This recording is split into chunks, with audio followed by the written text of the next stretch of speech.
Assalamualaikum warahmatullahi wabarakatuh. Baiklah adik-adik sekalian, kembali lagi bersama saya dalam materi fisika sekolah.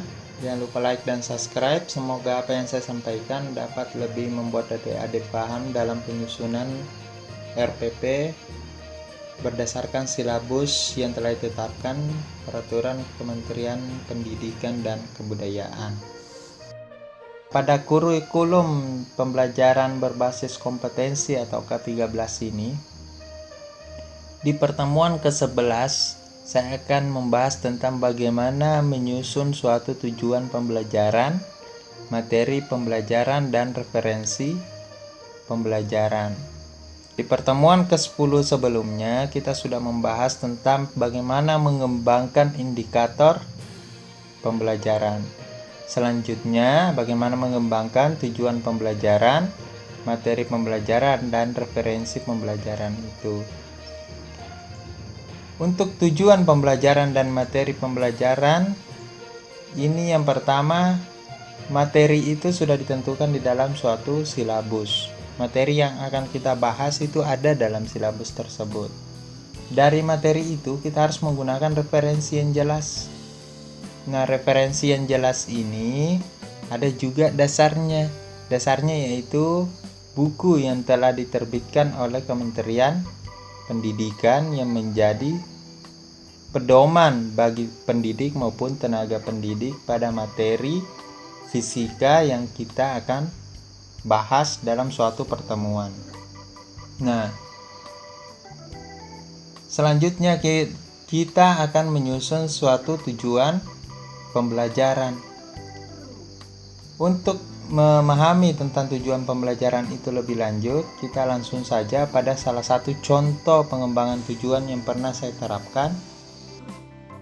Di dalam suatu RPP ini kan setelah satuan pembelajaran kita susun ada kompetensi inti, kemudian masuk ke kompetensi dasar.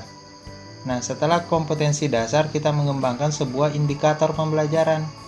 Setelah indikator pembelajaran itu, hal yang harus kita susun berikutnya adalah tujuan pembelajaran.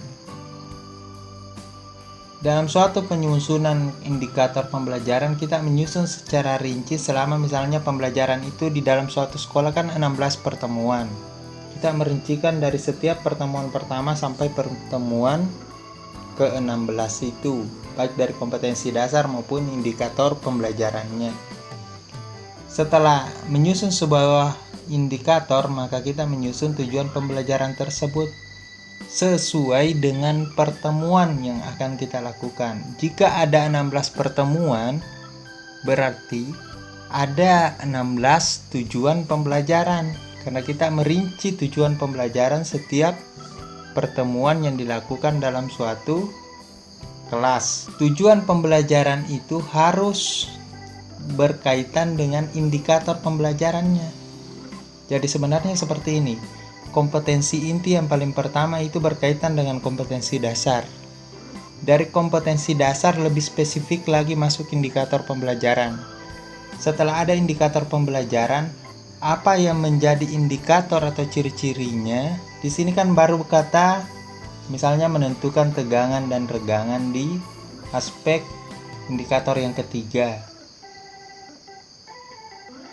Yang harus kita lakukan pada tujuan pembelajaran, apa yang menjadi sasaran kita untuk membuat peserta didik memahami materi itu dapat terlaksana. Jadi yang menjadi indikator itulah yang menjadi tujuan pembelajaran.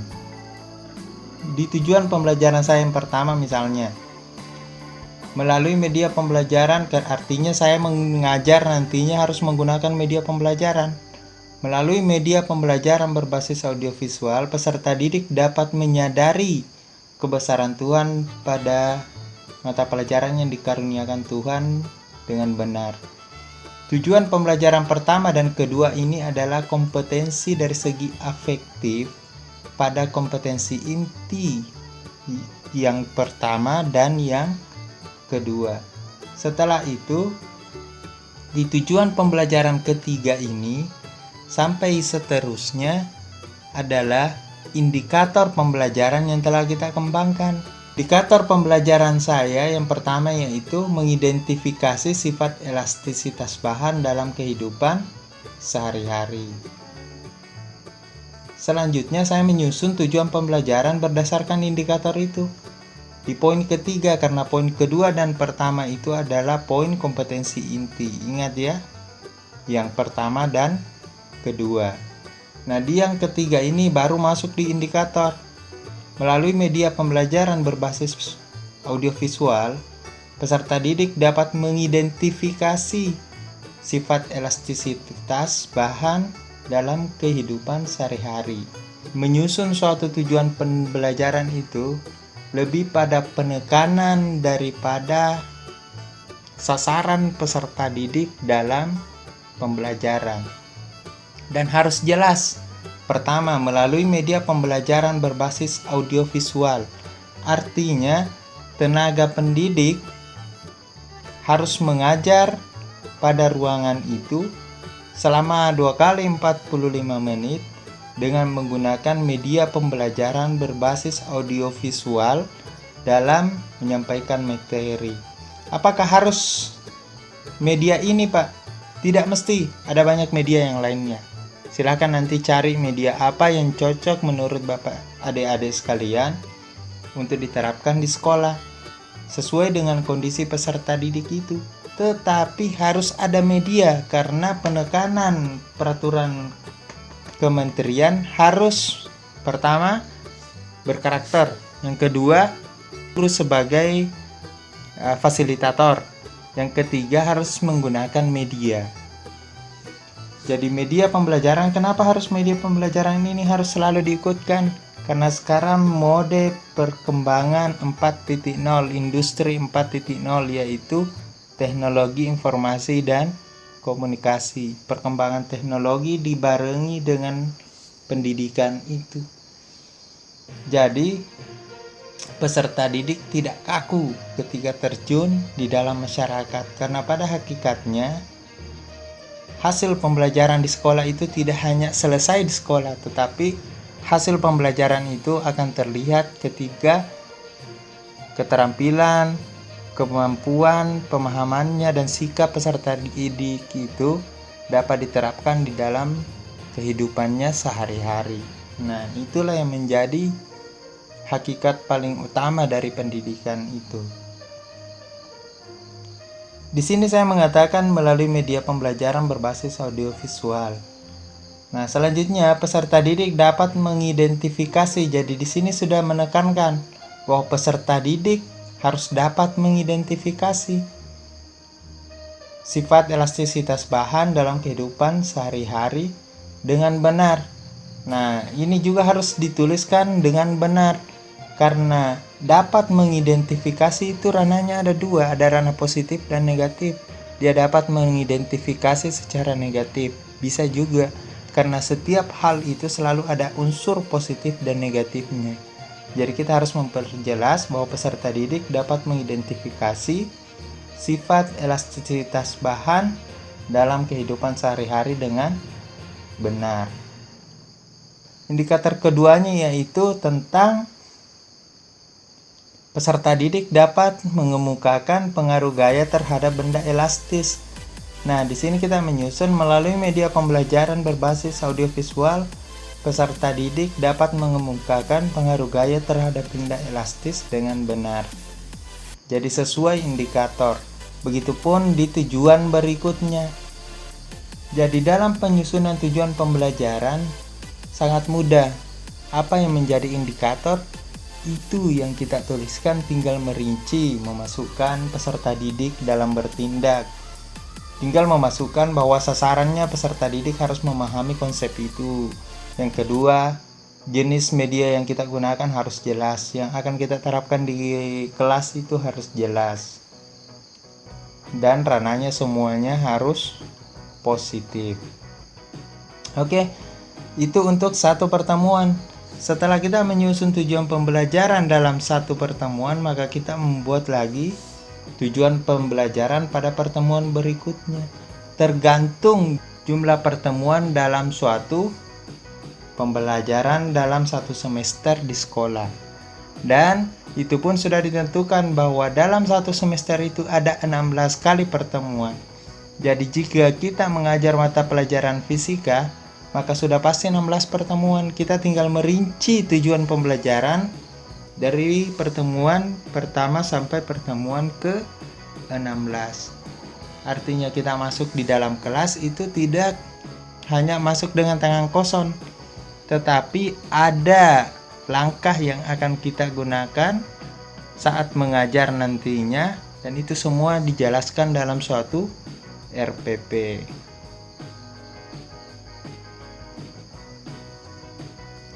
Setelah membuat sebuah tujuan pembelajaran, kita menyusun materi pembelajaran. Muncul lagi pertanyaan, materi pembelajarannya seperti apa? Apa yang menjadi tujuan pembelajaran itu juga materi pembelajarannya. Di sini sifat-sifat elastisitas bahan, tegangan, regangan, dan modulusia, tentang hukum Hooke, tentang susunan seri, paralel, dan gabungan pada pegas.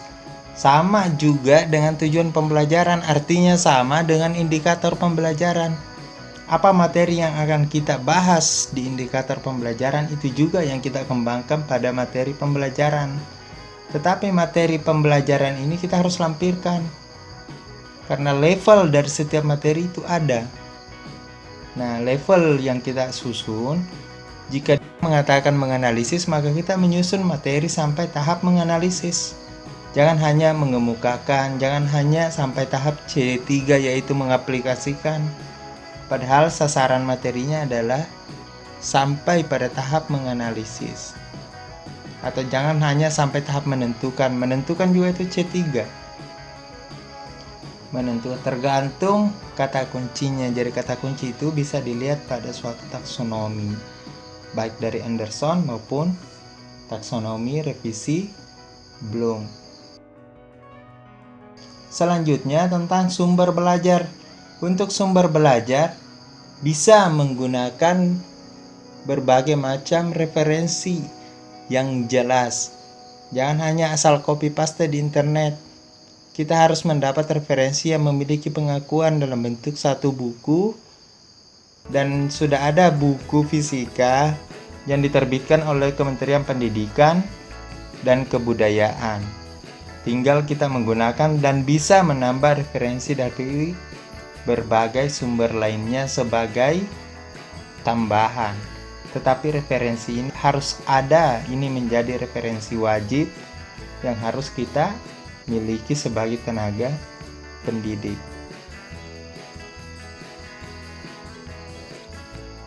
Oke, saya pikir mudah dalam hal penyusunan tujuan pembelajaran, materi pembelajaran maupun sumber belajar. Selanjutnya yaitu tentang metode pembelajaran akan kita jelaskan di pertemuan selanjutnya. Di sini saya ingin memperjelas bahwa di dalam RPP itu memiliki struktural, harus bertahap. Jangan sumber belajar dulu baru materi, jangan materi dulu baru tujuan, atau jangan tujuan dulu baru indikator, karena harus lebih spesifik. Ibarat piramida terbalik. Pertama dari kompetensi inti dikembangkan menjadi kompetensi dasar.